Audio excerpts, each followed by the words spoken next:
guys! Welcome back to my YouTube channel, Diday Vlog. So for today's video ay mag-update lang ako sa aking tindahan. So ayun guys, ay papakita ko sa inyo yung aming mga tinda. Guys, update lang muna sa tindahan. So medyo madami-dami na ngayon yung mga tinda ko. Ni-rolling ko lang talaga yung ano guys, yung mga kita ko ba, ni-rolling ko lang talaga siya. And ito yung nagbago sa aming tindahan. Nakautang pala ako nito guys. Ayoko sanang mangutang kasi ayoko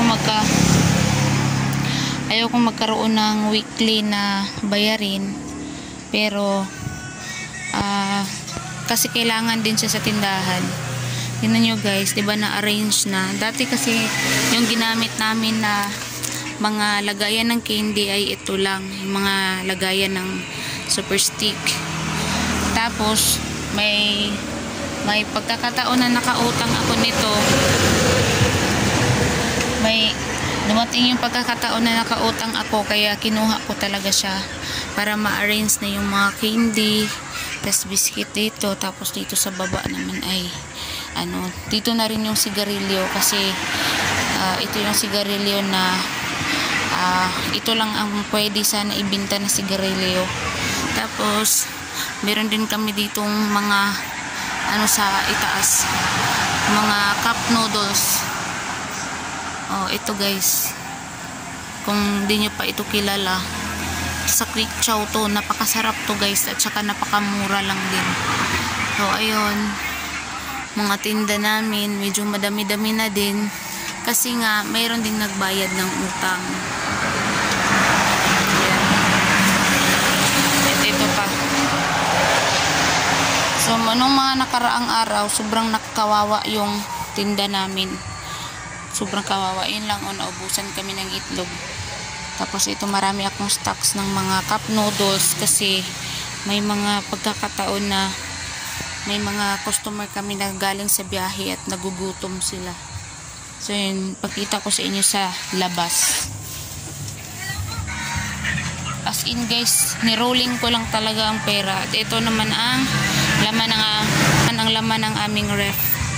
So punong-puno siya ngayon. Ayun.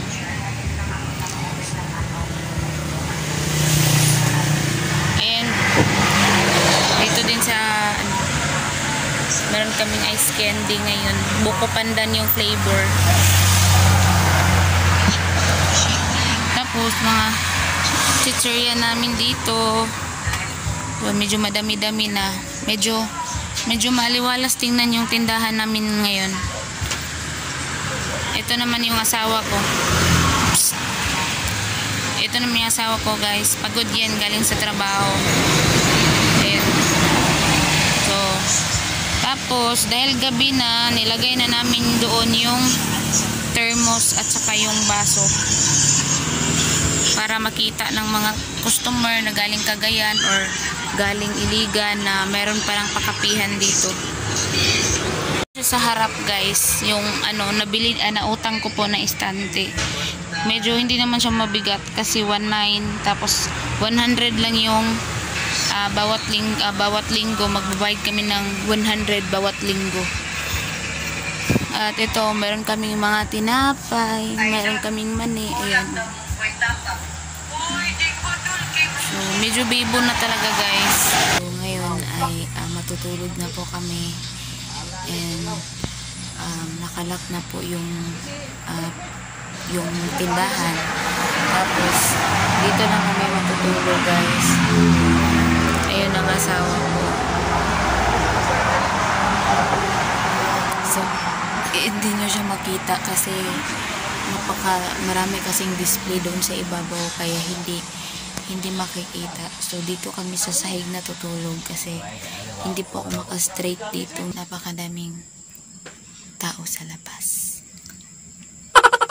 Maraming tao sa labas guys. Naglaro ng ML. Ito yung asawa ko guys ay may bumili kasi. Tsaka dito lang kami nahiga. Tapos nakalak na kasi doon sa nakalak na. Pero meron kaming counting butas dyan sa gilid. Doon lang namin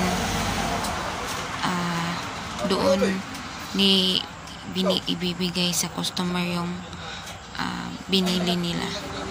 So yun guys, may pumili ng sigarilyo. Nahirapan na kasi akong bumangon kasi malaki na talaga yung tiyan ko. So asawa ko yung bumangon, tapos matutulog na yan mamaya. So ayun guys, bawat may bumili ililista talaga namin para ma-monitor namin yung kita. So ito guys, pwede din naman dito matutulog, kaso lang hindi ako maka-straight masyado, kaya dito na lang ako natutulog sa sahig. Ito naman yung electric pan namin ginamit, malapit na siyang malubat dahil hindi namin na-charge. Meron naman kaming electric pan, ayun, kaso lang bawal sa akin kasi yun nga, buntis ako, hindi pwede yung mahangin kasi mahirapan ako sa pag-ere. So ayun lamang muna guys for today's video. Maraming salamat sa panonood. Bye!